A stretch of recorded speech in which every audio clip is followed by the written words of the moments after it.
malayo sa amin si ama naghihintay lang sa pagdating niya. Mga pasalubong na dala niya, kami ituwang-tuwa dahil sa mga bagong laruan na bigay ni ama. Kahit siya ay hirap na, hindi niya kami pinabayaan. Kahit minsan ay makulit at na away, disiplinado kami. Hindi niya mamali kaming magalit sa kanya, pinapaunawa lang sa bagay na mali, pinapalaki pa magmahalan. Kayo mga anak ko, maraming salamat ama sa pagmamahal at sakripisyo mo.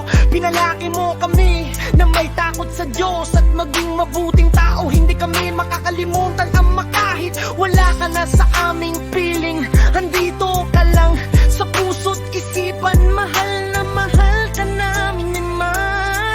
Yeah, yeah. Nung wala na si ama, si ina ang pumalit sa kanya.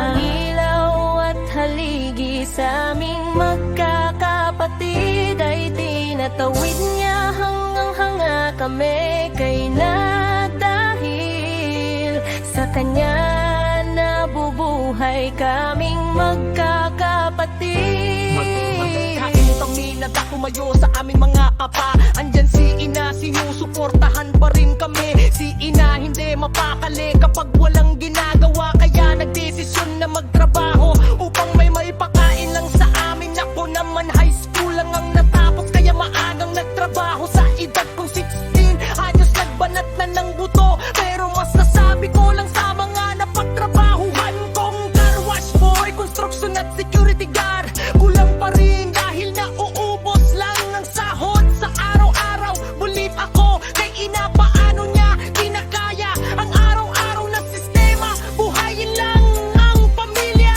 ang binuong pagmamahalan. Yeah, yeah, yeah. Salit di maagang humanga sa mga babae, sa ilan kong nagustuhan. Ang natutunan ko lang, hindi lahat ng makukuha mo sa iyong kagustuhan at hindi kagwapuhan ng pagbibilang sa daliri ng kababaihan. May ilan akong minahal, ngunit hindi nagtagal masyado pa kasi akong bata para pumasok sa tunay na relasyon. Hindi pa bukas ang isipan sa seryosong pag-iibig. Ang ginagawa ko lang noon, katuan nandun, may pantidid sa wala na sa akin na daramang pagmamahal. Maganda pa niya no sekse sa paningin ng ina.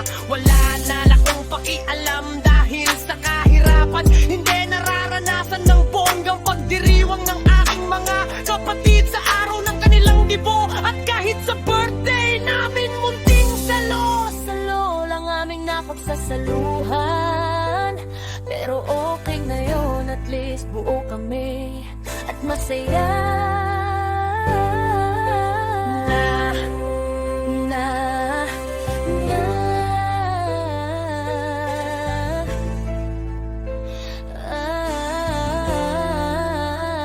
Ito ang aking kinikilalang prinsesa ng aking buhay,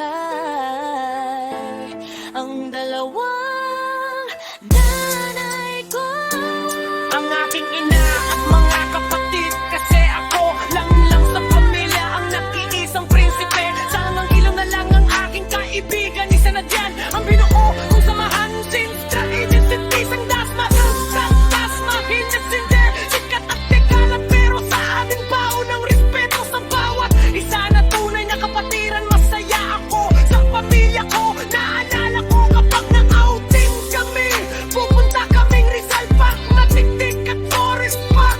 Sa kasal ni ate kaming pamilya ay sama-sama kumain kami sa mamahaling restaurant. Ligmasan rang mangyari to, ating sulitin nang pumunta kaming nakakotse. Uuwi ganun din, meron na silang kotse at sari-sari store.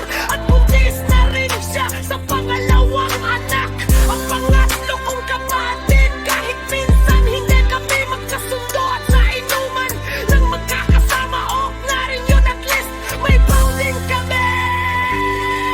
ang pagtatagtag at nagdarag para noon sa luwalhara naman.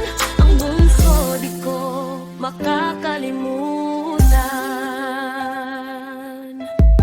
Ang alaala noon hanggang ngayon Salamat Panginoon sa buhay namin.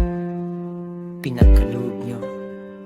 Hey yeah, hey yeah.